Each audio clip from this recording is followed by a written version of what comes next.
हाँ चलो ठीक है। तो आज ऑर्गेनन है और हेलो, नमस्ते। Aphorism number 18। Ram Ram boss. Ram Ram बेटा। राम राम सबको एक बार फिर। राम राम राम राम। बोस। राम राम सबको। राम राम भाई, राम राम जी। आज डॉक्टर अजय भाई ऑर्गेनन है हाँ जी। और एफोरिज्म नंबर 18 से स्टार्ट होएगा। जी। राम राम बॉस। राम राम राम सभी को। राम बेटा, राम राम जी। राम राम दोस्त। राम राम भाई, राम राम जी। तो डॉक्टर दीपशिखा, ऑर्गेनन में आज एफोरिज्म नंबर 18 है। जी जी जी। इसमें कह रहे हैं from this indubitable truth that besides the totality of the symptoms with consideration of the accompanying modalities, bracket में एफोरिज्म नंबर 5 का भी यहाँ कोट किया इन्होंने। Nothing can by any means be discovered in diseases wherewith they could express their need of aid. It follows undeniably that the sum of all the symptoms and conditions in each individual case of disease must be the sole indication, the sole guide to direct us in the choice of a remedy. ये एक तरह से final remark सा दे रहे हैं निमेन साहब, जो पिछली बातें करी हैं कि भाई डिजीज अपने आप को साइन एंड सिम्टम्स के रूप में रिप्रेजेंट करता है। ये जो केवल वही चीज है जिसको हमें क्योर करना है, और डिजीज अपने आप में वही साइन एंड सिम्टम्स है इंटरनल अल्ट्रेशंस के। तो अब एफोरिज्म नंबर 18 में वो ये कह रहे हैं कि ये अब इससे ये स्पष्ट हो चुका है, ये सच्चाई इस सुस्पष्ट है। इंड्यूबिटेबल का मतलब है बिना डाउट, कोई डाउट नहीं है जिसमें, ऐसे कह लो, या सुस्पष्ट। ब्रैकेट में मैंने यहां लिखा अदम्य सत्य, निसंदेह ये सत्य है। डॉक्टर सिमरन आ गई? जी जी जी बॉस। हाँ बेटा। तो ये अब इसमें कोई संदेह नहीं रह गया है कि ये एक सच्चा है, सच्चाई है कि beside the totality of the symptoms, ये टोटलिटी ऑफ सिम्टम्स के अतिरिक्त with consideration of the accompanying modalities, और वो सिम्टम्स जिनको उनकी मोडलिटीज के साथ लें, तो ये सिम्टम्स की टोटलिटी उनके मोडलिटीज के साथ, इसके अतिरिक्त nothing can by any means be discovered in disease where with they could express their need of aid. मतलब इन sign and symptoms with modalities के सिवाय कुछ और ऐसा माध्यम ही नहीं है कि जो डिस्कवर किया जा सके डिजीज में, जो एक्सप्रेस करे इस बात को कि यहाँ पर क्या नीड है, क्या एड देनी है, नीड क्या नीड ऑफ एड क्या है, उसको केवल और केवल ये टोटलिटी ही बताएगी कि यहाँ कौन सी रेमेडी देनी है या एड क्या देना है। Express their need of medicine नहीं कहा, ध्यान देना पॉइंट पे, क्योंकि हर जगह मेडिसिन की जरूरत भी नहीं होती। डॉक्टर सिमरन, डॉक्टर दीपशिखा, यहाँ कहा है टोटलिटी ऑफ डिजीज ही express their need of aid, और एड जो है इंडिस्पोजिशन वाले केसेस में कुछ और हो सकती है, न्यूट्रिशनल डिजीज में कुछ और हो सकती है ना। हाँ हाँ, बात की गहराई समझें वर्ड्स के साथ। तो यही टोटलिटी ऑफ सिम्टम्स हैं अपनी मॉडलिटी के साथ, और इसके सिवाय कोई दूसरा माध्यम नहीं है जो ये एक्सप्रेस कर पाए कि पर्टिकुलर इंडिविजुअल केस में किस चीज की एड की नीड है। It follows undeniably that the sum of all the symptoms and conditions in each individual case of disease must be the sole indication, the sole guide to direct us in the choice of a remedy. It follows और undeniably, इसको deny भी नहीं किया जा सकता कि यही sum of all the symptoms and conditions हैं, इन सब का सम है सिम्टम एंड कंडीशंस का। In each individual case of disease must be the sole indication, एकमात्र यही एक इशारा है, एक यही इंडिकेशन है, एकमात्र यही एक मार्गदर्शक है, एक तरह से गाइड है, सोल गाइड, जो डायरेक्ट करता है हमें, दिशा निर्देश देता है हमें in the choice of A remedy के लिए। तो देखो, एड के रूप में भी और रेमेडी की चॉइस के रूप में भी, दोनों कंडीशंस में ये sum of all the symptoms and conditions in each individual case, जिसको हम टोटलिटी कहते हैं, यही एकमात्र इंडिकेशन है, यही एकमात्र गाइड है जो हमें दिशा निर्देशित करेगा। ठीक है ना भाई? जी जी और जोर दिया है इसके सिवाय कुछ और है ही नहीं जिसको आप गाइड बना सको, जिसको आप इंडिकेशन के रूप में रख सको किसी भी इंडिविजुअल केस में आगे बढ़ने के लिए। मतलब कोई ऑप्शन ही नहीं छोड़ा, ऐसा लगता है हनीमैन साहब ने। साइन एंड सिम्टम्स की टोटलिटी के सिवाय डॉक्टर सिमरन, डॉक्टर श्रेय, डॉक्टर दीपशिखा, कोई दूसरा ऑप्शन ही नहीं छोड़ा। कितने वो क्लियर थे कहते हुए।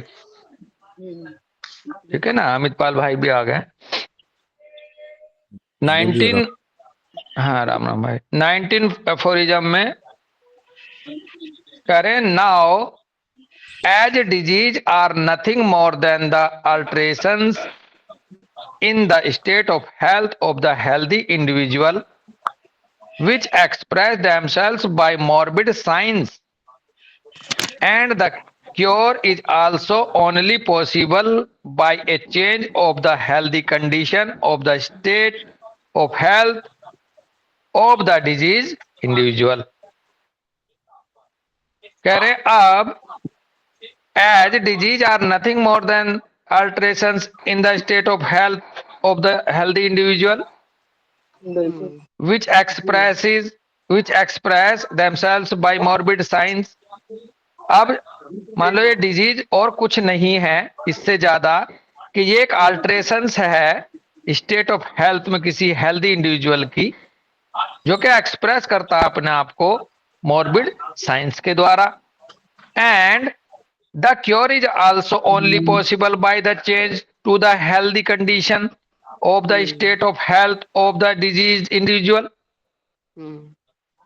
और क्योर भी केवल यही है, क्योर भी केवल पॉसिबल तभी है जब हम चेंज कर दें हेल्दी कंडीशन में, healthy condition of the state of health of the disease individual. ये जो डिजीज इंडिविजुअल की जो स्टेट ऑफ हेल्थ है, इसको हम हेल्दी कंडीशन में चेंज कर दें, यही केवल और केवल क्योर भी है संभवतः। It is very evident that medicines could never cure diseases if they do not possess the power of altering man's state of health which depends on sensation and function।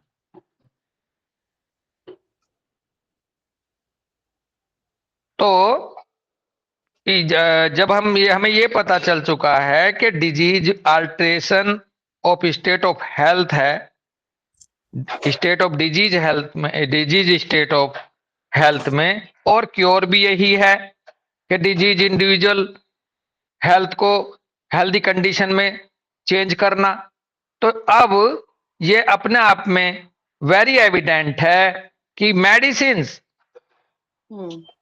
Could never cure disease, वो medicine कभी भी cure नहीं कर सकती किसी disease को यदि वो मेडिसिन में वो पावर नहीं है कि किसी इंसान की हेल्दी स्टेट ऑफ हेल्थ को अल्टर करने की क्षमता ना रखती हो, विच depend on sensation and function, और वो स्टेट ऑफ हेल्थ इंडिविजुअल की जो कि निर्भर करती है उसकी सेंसेशन एंड फंक्शंस के ऊपर।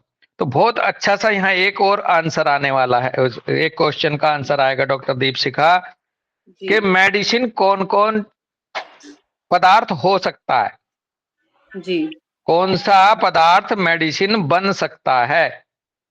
तो इस प्लेनेट पर, इस यूनिवर्स में हर वो चीज मेडिसिन बन सकती है जिसमें किसी इंसान की स्टेट ऑफ हेल्थ को अल्टर करने की क्षमता हो, और जिस पदार्थ में, जिस चीज में स्टेट ऑफ हेल्थ को अल्टर करने की क्षमता ना हो वो मेडिसिन बन भी नहीं सकती।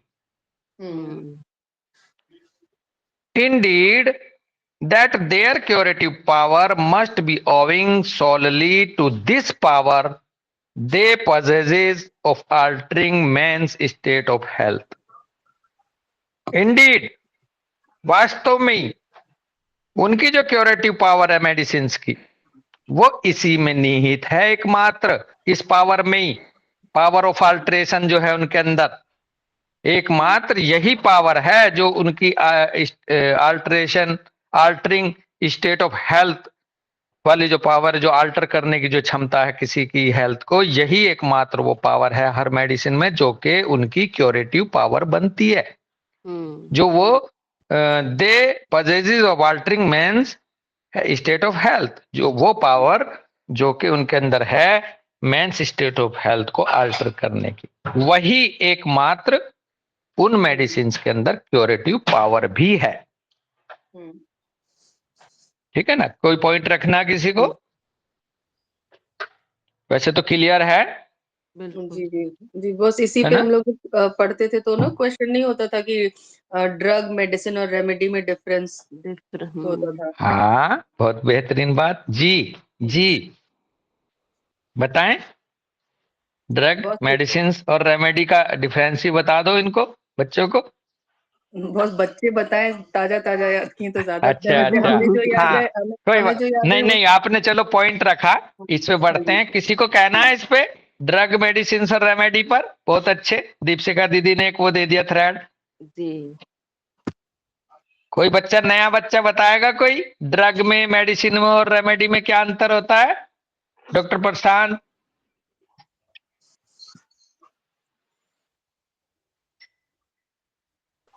डॉक्टर पूजा, डॉक्टर रिया, प्रशांत भाई हैं? हाँ, प्रशांत भाई का वो हाँ जी। ऑफ आ रहा है, काना कह रहा है कि भैया सो तो नहीं रहे। बताओ बेटा, ड्रग, मेडिसिन और रेमेडी में क्या अंतर है? ड्रग तो कोई भी प्लांट या कोई भी सब्सटेंस की क्रूड फॉर्म में होती है और हम उसको पोटेंटाइज कर देते हैं तो या फिर उसके केमिकल मतलब उसमें से एक्सट्रैक्ट कर देते हैं तो मेडिसिन बन जाती है, और सिमिलर कर देते हैं वो रेमेडी आ जाती है फिर। हाँ, लेकिन जो एक्सट्रैक्ट करके, रिमूव करके उसे प्रूव भी कर लो कहीं, हाँ तब बिल्कुल बनेगी मेडिसिन बेटा।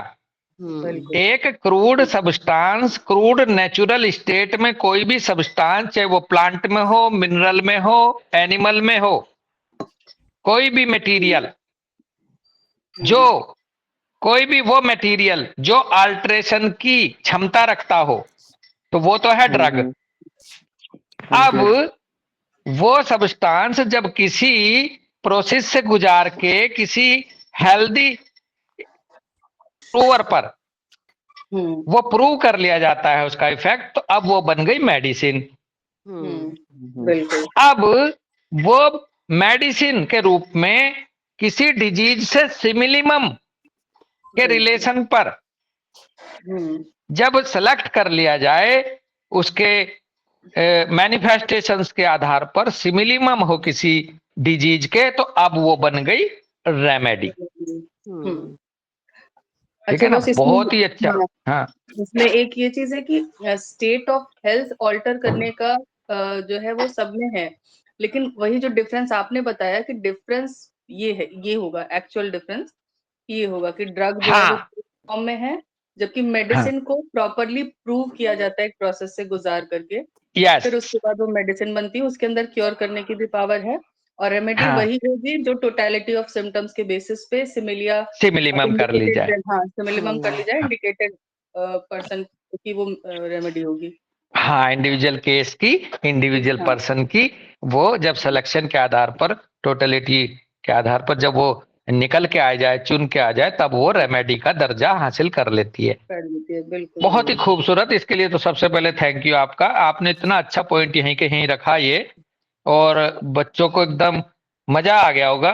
और डॉक्टर यस, कोई बात है? डॉक्टर यस हैं? जी बॉस। हाँ, तो कोई डाउट? नहीं बॉस। बॉस एक हाँ पॉइंट, हाँ हाँ बॉस बेटा एक पॉइंट है, हालांकि वो 18 में है जिससे मेरी नजर हट नहीं रही बार बार। जी। जब हमने ये पढ़ा ना, with consider first second third line में, विद हाँ कंसीडरेशन ऑफ अकम्पनिंग मोडालिटीज, तो हाँ यहाँ मोडालिटीज में हमें बहुत हल्के से नहीं लेना है। यहाँ पे दोनों तरह के फैक्टर्स आ गए, एक्साइटिंग कॉज और फंडामेंटल कॉज। हाँ अब हाँ फंडामेंटल कॉज का मतलब हो गया क्रॉनिक मियाज्म, जो हाँ आपकी डिसीज को हैम्पर करता है ठीक हाँ होने में। तो हमें उन हाँ सारी बातों का ध्यान रखना है, इसीलिए सोल इंडिकेशन बना है। अगर हम मियाज्म को मिस कर जाएंगे, जस्ट मोडालिटीज या एक्साइटिंग पे रुक के, तो फिर हमारा वो सोल इंडिकेशन नहीं हाँ रहता है। हाँ, इसका एक्सटेंशन हमें समझना होगा बेटा। और जी बहुत, चलो बहुत ही अच्छी बात है, इसीलिए उन्होंने ब्रैकेट में एफोरिज्म नंबर 5 कहा। जी जी जी जी मॉडलिटीज जी को केवल एग्रावेशन एमुलेशन से ना जोड़ के जी उन्होंने बिल्कुल। ब्रैकेट में एफोरिज्म नंबर 5 इसलिए कह दिया बेटा। अब मैं जी जी एफोरिज्म नंबर 5 भी पढ़ देता हूँ, देखो। यही बिल्कुल होती है बिल्कुल। किसी भी डिस्कशन का मैच्योरेशन, कि जी आपने एक हल्का सा कहीं पॉइंट मिस होने वाला था, वो आपने यहाँ उसको और एनलाइटन कर दिया यहाँ। तो जी जी मैं पांचवा एफोरिज्म यहाँ मैं पढ़ ही देता हूँ। कह रहे हैं ये और मैं इसलिए पढ़ रहा हूँ डॉक्टर श्रेय यहाँ के वर्ड जी आया सर। है अकम्पनिंग मॉडलिटीज। तो अकम्पनिंग मॉडलिटीज को हम कैसे समझें, वो मैं पढ़ने जा रहा हूं, जो कि एफोरिज्म नंबर 5 में कहा कि useful to the physician in assisting him to cure are the particulars of the most probable exciting cause of the acute disease। तो acute disease में तो ये होगा, साथ में कंसिडर करना होगा मोस्ट प्रोबेबल एक्साइटिंग cause को, as also the most significant points in the whole history of the chronic disease। Doctor Simran, जो आपका भाव था। जी जी सर। और अगर क्रॉनिक डिजीज है डॉक्टर श्रेय आपके सामने, तो वहां पर most significant point in the whole history of the chronic disease होना चाहिए, जी जो कि फिजिशियन को कह रहे हैं कि to enable him to discover its fundamental cause. वो सिग्निफिकेंट पॉइंट सक्षम बनाएगा फिजिशियन को एक फंडामेंटल कॉज को डिस्कवर करने के लिए, जी जी sir. Which is generally due to a chronic miasm, जो डॉक्टर सिमरन का जोर था, डॉक्टर श्रेय, डॉक्टर दीपशिका यहाँ, जी जी कि उसी से हमें पकड़ में मिलेगा क्रॉनिक मियाज्म क्या है पीछे।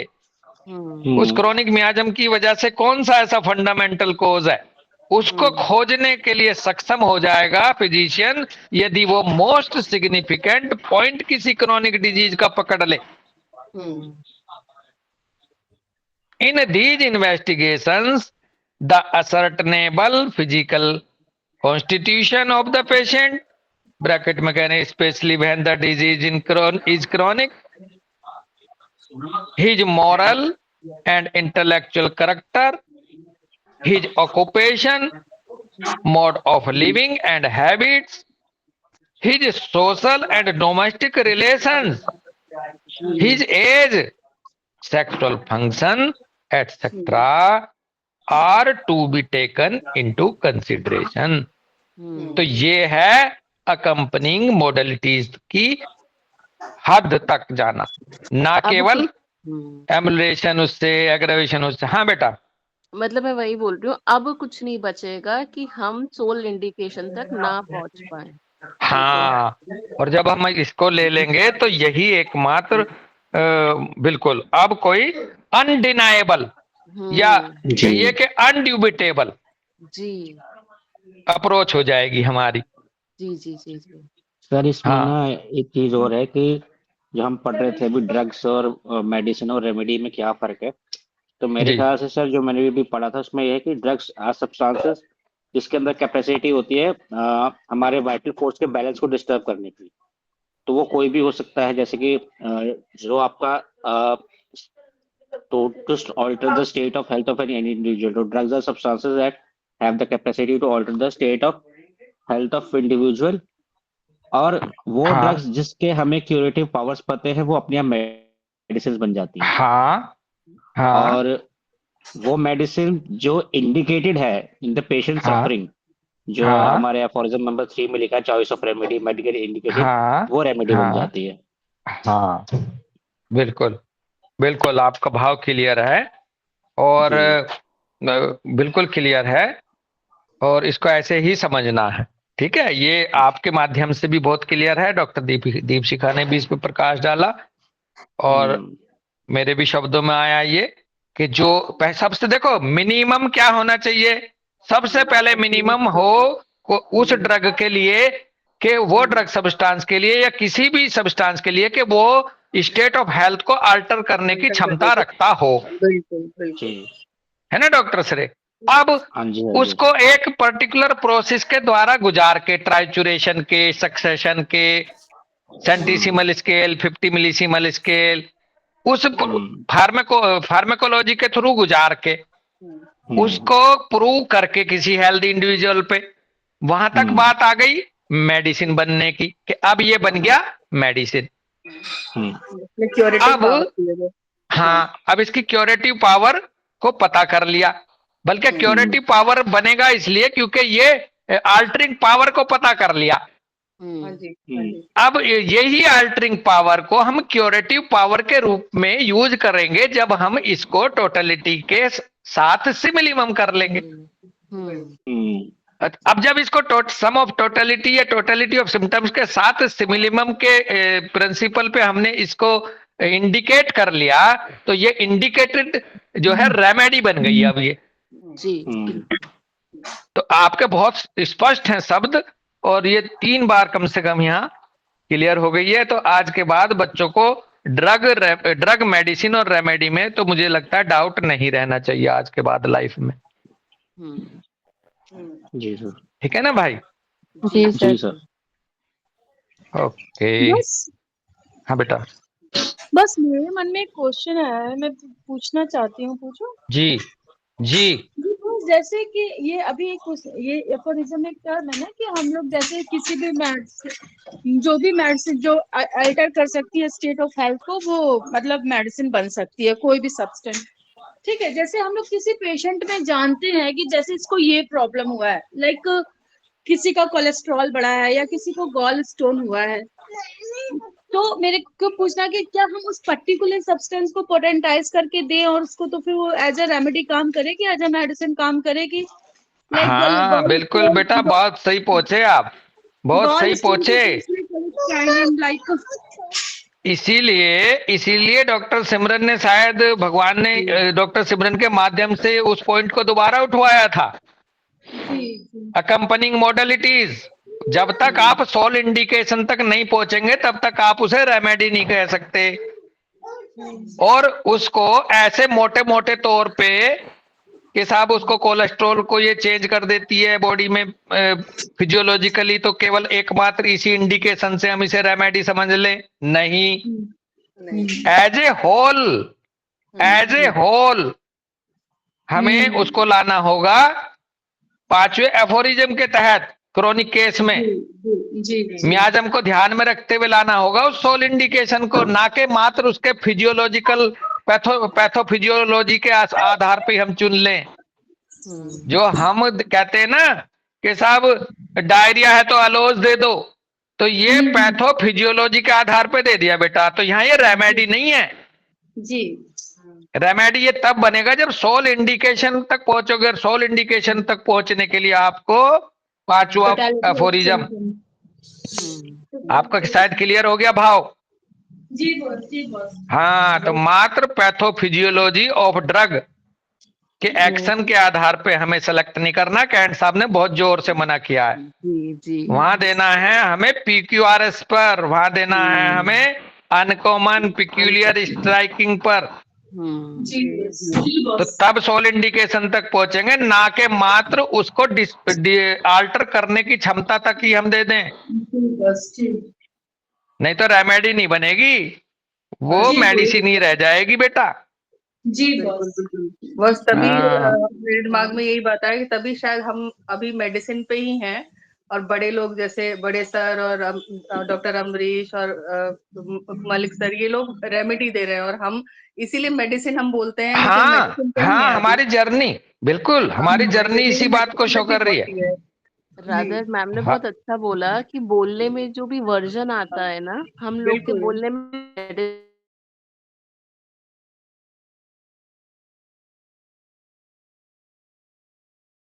उनके वर्जन में आता है, बल्कि मेरा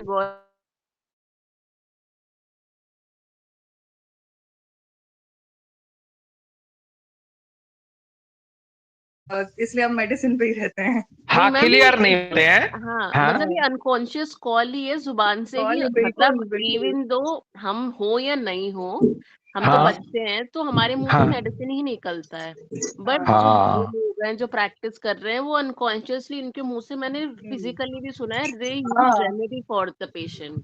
यस यस ये यस बहुत यस। अच्छी बात है। ये मैच्योरेशन को या इवोल्यूशन को रिप्रेजेंट करता है उनके। जी बिल्कुल बिल्कुल। evolution है। हाँ, बहुत बढ़िया, मतलब बहुत ही कितना अच्छा सुंदर। है ना, एकदम अपने आप ही जहाँ पे हम हैं उसी उस स्टेट को रिप्रेजेंट कर रहे हैं। हाँ बिल्कुल दीदी तो हाँ, वो और ना, ये जर्नी ऑफ इवोल्यूशन भी दिखा रहा है जी किसी बच्चे की, किसी बिल्कुल। डॉक्टर की। इसका बस मतलब ये हम वही है ना, outwardly reflected picture of internal essence of man. तो बिल्कुल। हमारा हाँ वही तो है ना, हाँ हमारा इंटरनल एसेंस अभी हाँ मेडिसिन पे है, इसीलिए हमारे मुंह हाँ से वो हाँ मेडिसिन ही निकलती है। बिल्कुल। और वर्ड्स में तो बहुत ज्यादा आती है बेटा। रात मेरे पास एक केस था, जी बहुत ज्यादा डिटेल में ना जाके बहुत ही इसी पॉइंट से रिलेटेड मैं बात बताऊं तो मेरे को बच्चा लग रहा था, बिटिया थी वो 12 साल की। तो मुझे वो लग रहा था थ्रू एंड थ्रू कि उसे लगता है कि मम्मी भैया से प्यार करती है, और दीदी से भी प्यार करती है। फिर उसकी मम्मी से बात हुई तो उसने भी उधर ही इशारा करा। उसके पापा की शिकायत थी कि डॉक्टर साहब इसने पढ़ना कम कर दिया, ये जिद्दी हो गई है, ये थोड़ी सी बात पे बहुत ही आउट हो जाती है, ऐसा भाव आ रहा था। तो फिर ऐसे ही करते करते मैंने पूछा उससे, बेटा, मैंने कहा और क्या? फिर उसने कहा कि मैं डायरी बनाती हूँ, गाने लिखती हूँ। मैंने कहा बताओ कौन से लिखते हो? तो बहुत देर तक फंसी रही बच्ची। तो फिर मैंने उसको धीरे धीरे उसको क्लियर करा। मैं कहा बेटा बताओ सोच के। तो उसने कहा कि यूं ही ना जाओ छोड़ के करके एक गाना है, तुम यूं ही अभी ना ना जाओ जाओ, छोड़। फिर अभी ना दूसरे जाओ वर्ड छोड़ थे, के। हाँ, अभी ना जाओ छोड़ के। दूसरा गाना था ओ मेरे दिल के चैन।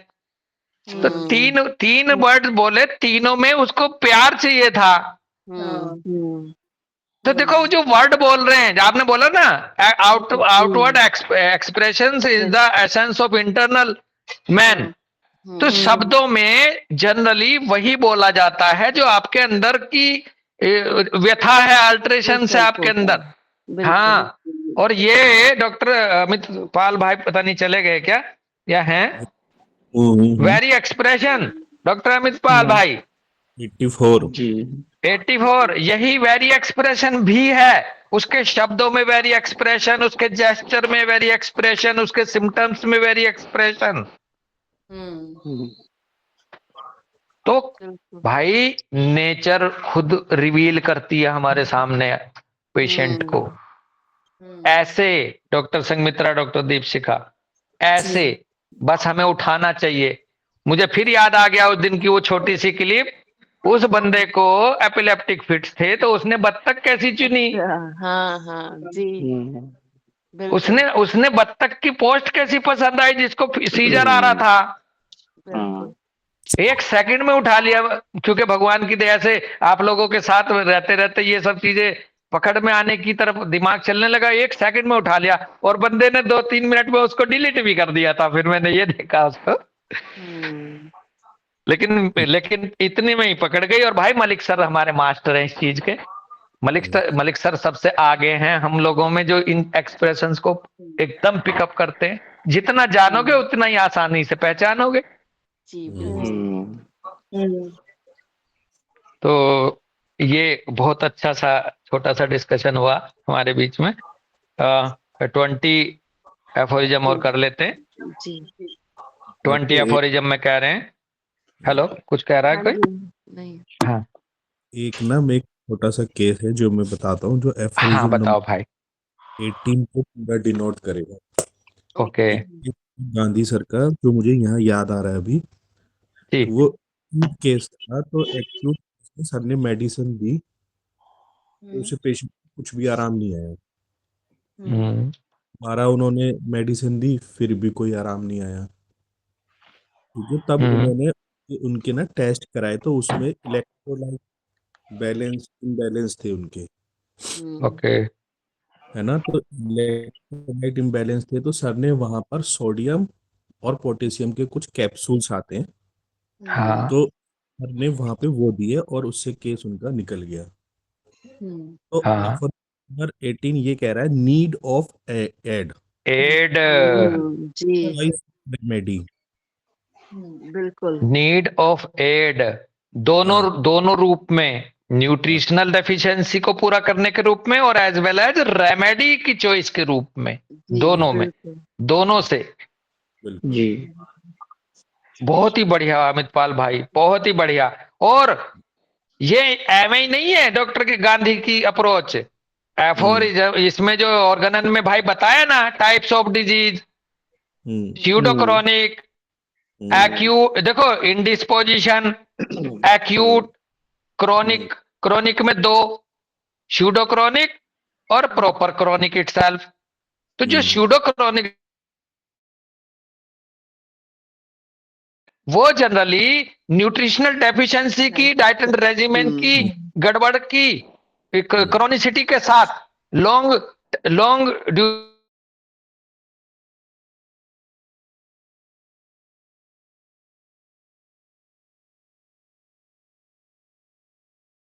न्यूट्रिशनल डेफिशिएंसी के तहत ये स्यूडोक्रोनिक था। तो स्यूडोक्रोनिक डिजीज ज्यादातर ये धूप ना मिलना, प्रॉपर एक्सरसाइज ना मिलना, प्रॉपर न्यूट्रिशनल डाइट ना मिलना, प्रॉपर हाइजीनिक कंडीशंस ना मिलना, इनकी वजह से बंदा लंबे समय तक पीला पीला सा, लंबे समय तक स्किन को लेके, लंबे समय तक किसी भी मेलेडी को लेके चल सकता है। डॉक्टर सर जान लेना आप। जी तो जरूरी नहीं है उसके पीछे कोई म्याज्म हो। ट्रू क्रॉनिक डिजीज की वही कैटेगरी बताई है हनीमैन साहब ने जिनके बैकग्राउंड में म्याज्म हो। जी ये पहले से ही ये बात हो रही है, तो वहां जब हम पहुंचेंगे तो और मजा आ जाएगा। तो ये अमित पाल भाई, ये जो सर ने वहां पर कैप्सूल दिए, अब अगर बात को पूरी तरह से नहीं समझेगा हम में से कोई बच्चा या कोई भाई बहन, तो कहेगा लो ये कहाँ होम्योपैथिक हुई, वहां तो वो विटामिन बी के कैप्सूल दे दिए। हमारे बीच में जीता जागता एग्जाम्पल है यार, क्यों भूल रहे हैं हम अमित पाल भाई? बिल्कुल। कौन है? अजय। अजय हाँ, डॉक्टर अजय सैनी। डॉक्टर सरे भाई को हमारे एनीमिया इस लेवल का था कि 3 पॉइंट या 2.8 भी देखा हीमोग्लोबिन हमने इसकी रिपोर्ट में। अच्छा लास्ट मतलब एस्टोनिश है ना अजय भाई? हाँ जी बिल्कुल। लेकिन राइट रेमेडी काम नहीं कर पाई वहां, जो हमने मतलब सेलेक्ट हुई थी भाई के साथ। लेकिन जब देखा कि उधर डेफिशिएंसी थी विटामिन B12 की, क्या की थी, है ना डॉक्टर सैनी? एब्जॉर्प्शन नहीं हो रहा था। हाँ, आप बताएंगे अजय भाई क्या था केस आपका? HB 2.3 था मेरा। ओके, 2.3। हाँ जी बी तक चला गया हे था ना। भगवान। अब देख लो भाई नेचर कैसे जिंदा रखती है लोगों को। 3.5 में गाजियाबादी क्लासेस करता था आप लोगों के साथ हाँ, तो फिर बाद में आपको क्या सप्लीमेंट मिला था? बस फिर वो हीमोग्लोबिन के उसमें 4-5 दिन तक में मेडिकेशन हुआ, उसमें ब्लड ट्रांसफ्यूजन हुआ 3-4 हाँ, यूनिट। पहले तो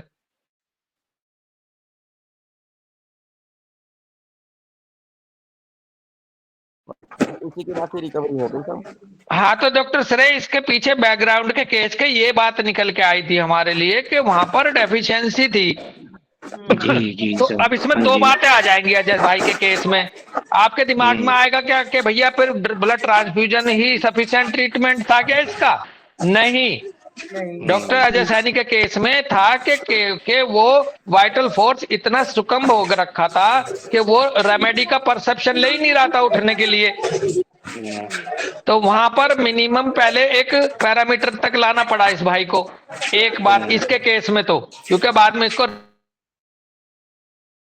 दूसरी दवाई की जरूरत नहीं पड़ी शायद। क्यों अजय? की जरूरत नहीं पड़ी है। जो मलिक सर ने दे रखी थी वही मेडिसिन के बाद दूसरी तो ली नहीं होम्योपैथिक आपने फिर? नहीं। अच्छा, अब अजय भाई का केस ये डायरेक्शन दूसरी ले रहा है कि मान लो एक ऐसा क्रोनिक केस जिसमें वाइटल फ्लूइड या वाइटलिटी इतनी डाउन हो चुकी थी कि वहां पर बाहर से एसेसरी एड की जरूरत पड़ी ट्रांसफ्यूजन के रूप में। तब इसके वाइटल फोर्स ने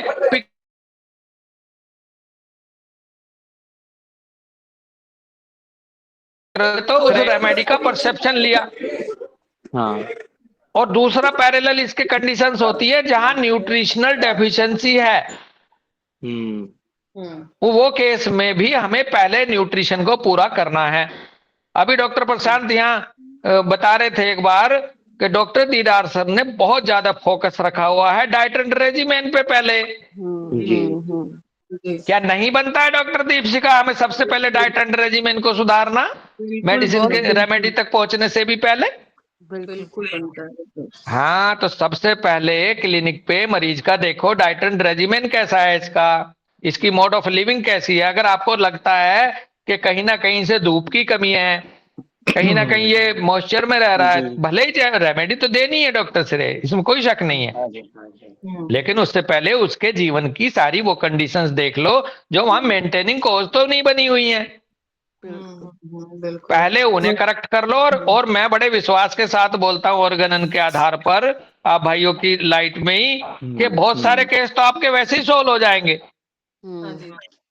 पता चला आपने कहा कि वो धूप नहीं लेती थी, हड्डियों में दर्द रहता था कि तू थोड़ा धूप वगैरह लिया कर, और भले ही एसएल दिया, पता चला उसको डाइट एंड रेजिमेन के करेक्शन से ही उसको आराम आ गया। सर इसमें हम ये कह सकते हैं कि जो ब्लड ट्रांसफ्यूजन किया गया उस टाइम पे वो एक तरीके से वाइटल फोर्स के लिए सो रहा था अपने आप को परफॉर्म करने के लिए। हाँ, परफॉर्म क्या एक्चुअल में ऑर्गेनन ऐसे बोलती है इस केस को कि कई बार आपका वाइटल फोर्स या वाइटलिटी इतनी डाउन हो जाती है कि वो मेडिसिन के परसेप्शन को नहीं परसीव कर पाएगी। तो वहां हैनीमैन साहब बोलते हैं, हालांकि हैनीमैन साहब ने कहा है थ्रोटलिंग में, ड्राउनिंग में, पॉइजनिंग में, या बहुत ही ज्यादा सुकम्ब हो गया वाइटल फोर्स, सुकम्ब का मतलब फंस गया, तो पहले उसे फ्री टू वर्क करो, फ्री टू एक्ट करो। तो फ्री टू एक्ट कई बार हम जब होते हैं एक लेवल ऐसा आता है कि वो उसके नीचे राइट स्टिमुलस भी उसको वो नहीं देता, पुशअप दे पाता। तो मिनिमम थ्रेशोल्ड चाहिए ना डॉक्टर सिमरन? जी बिल्कुल। वो मिनिमम थ्रेशोल्ड से नीचे आ जाता है डॉक्टर श्रेय। तो ऐसे केस में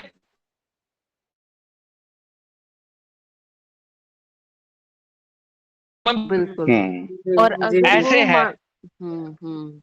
हाँ बेटा। नहीं, अगर वो मान लीजिए अगर वो सिर्फ ट्रांसफ्यूजन, अगर ये रीजन नहीं होता तो ट्रांसफ्यूजन होने के बाद वो फिर ड्रॉप कर जाता, वो बढ़ता ही फिर नहीं ड्रॉप कर आगे। हाँ, इस केस में एक तो ये बात थी। दूसरी इसमें बेटा पैरेलल चुके रेमेडी दे भी चुके थे सर हमारे। बिल्कुल, तो उसने सपोर्ट करते हुए जहाँ अच्छा, वो रेमेडी काम नहीं कर पा रही थी, और जबकि रेमेडी फिर से हम भी एनालाइज कर रहे थे, रेमेडी वही आ रही थी।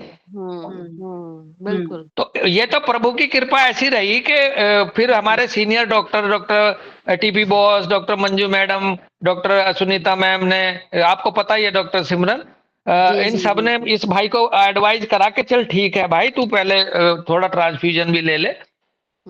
डॉक्टर मंजू मैम का बहुत जोर था, अजय भाई है ना उस समय, वो तो कह रही थी कि मैं गाड़ी लेके आ रही हूँ तुझे लेने के लिए, मैं गाड़ी लेके आ रही हूँ, तू नहीं जा रहा है तो देखो नेचर कैसे बचाती है डॉक्टर दीपशिखा किसी को भी। जी जी जी। और उसके बाद भाई हमारा मस्त है एकदम। बिल्कुल बस वैसे हम जो डायरिया के केसेस होते हैं ना, जिसमें सिवियर डायरिया के, जब हम रेमेडी देते हैं ना, तो रेमेडी देने के बाद हमने उसका डायरिया और वो तो ठीक कर दिया, लेकिन जो इलेक्ट्रोलाइट इम्बैलेंस बॉडी में हो चुका होता है ना, उसके लिए हमें एडिशनल एड की भी जरूरत पड़ती है। ट्रांसफ्यूजन अगर नहीं दोगे, रिहाइड्रेट नहीं करोगे तो गड़बड़ हो जाने वाली है। आपकी रेमेडी क्या करेगी वहाँ? बिल्कुल बिल्कुल। कितना कितना कितना रेलेवेंट एग्जाम्पल लेके आए आप, बताओ कितना बढ़िया। बहुत क्रैम्प्स पड़ते हैं फिर तब तक, जब तक आप नहीं देते हो तो। बोलते हैं ना डायरिया केस में कि नारियल पानी पी लो, नमक चीनी का घोल बना के। रिहाइड्रेट कराओ जरूर, पहले ओरली कराओ अगर वॉमिटिंग नहीं लग रही है। अगर वॉमिटिंग भी लग रही है डायरिया में, तो फिर उसको ट्रांसफ्यूज भी कराओ, है ना। ऐसे कहीं बहुत ज्यादा वाइटल फ्लूइड निकल गया किसी रूप में, कहीं ब्लीडिंग हो गई बहुत ज्यादा, आप देते फिर रहे हो मेडिसिन उसको, क्यों डॉक्टर सर? बिल्कुल सर। रेमेडी देखो, हमें इतना फ्लेक्सिबल और इतना ओपन रहना है प्रैक्टिस करते वक्त कि कहीं भी अटकने की जरूरत नहीं है। According to situation, according to demand of case हमें रहना है, तभी हम अपने आप को कहेंगे कि हम एक मतलब रेशनल प्रैक्टिशनर है। हाँ, ऐसा नहीं है कि हम अटक जाएं, अटक जाते हैं हम शुरू में, जब हम पढ़ते हैं करेंगे तो ऐसे ही करेंगे नहीं। मैं बता दूं लास्ट में एक एग्जांपल, जब हर्षी थी पेट में पिंकी के डॉक्टर दीपशिखा, तो मलिक सर से मैं मिला तो मैं तो एडमेंट था, मैं कहा ये तो होम्योपैथी से ही रहेंगे, हम क्यों जाएं भाई ओप्स गायनी के पास। मतलब उसके लिए डिलीवरी के लिए नहीं, मतलब न्यूट्रिशन, मतलब एडवाइस के लिए। तो मलिक सर ने मेरे से कहा कि भाई बात सुनो, वैसे मैंने सर से ये नहीं बोला था, लेकिन सर की तरफ से जवाब आया जिसने मेरी अकल खोल दी। कहने लगे भाई इसमें आयरन कैल्शियम वगैरह अगर वो देती हैं ओप्स गायनी, तो आप उनसे जरूर मिल लेना। क्या इशारा था? बिल्कुल, न्यूट्रिशनल डेफिशिएंसी ना होने पाए। तो न्यूट्रिशनल डेफिशिएंसी की एड जो चाहिए ड्यूरिंग प्रेगनेंसी, जी वो आप रहिए उनकी शरण में। तो ये सब चीजें हमें पूरा करती हैं जी। वैसे भी एक चीज तो पक्की समझ लेनी चाहिए कि जो भोजन का या खाने का काम होता है ना, वो खाना ही करेगा, मेडिसिन कभी भी नहीं करेगी। तो वो कमी वो सिर्फ एक अच्छी डाइट से कंप्लीट होती है, और नहीं हो पा रही है तो उसका सप्लीमेंटेशन रिक्वायर्ड होता ही है। हाँ, ठीक है ना। अब क्लियर हो रही है बात सबको? जी सर। हाँ चलो ठीक है भाई, यहीं रुकेंगे। बहुत ही सुंदर, और बीच एफोरिज्म बाद में करेंगे अब। जी सर। हाँ, बहुत बहुत नमस्ते, राम राम सबको, बहुत बहुत धन्यवाद नमस्ते सर सबका। राम सर। राम राम भाई, राम राम सर। नमस्ते बेटा, राम बेटा।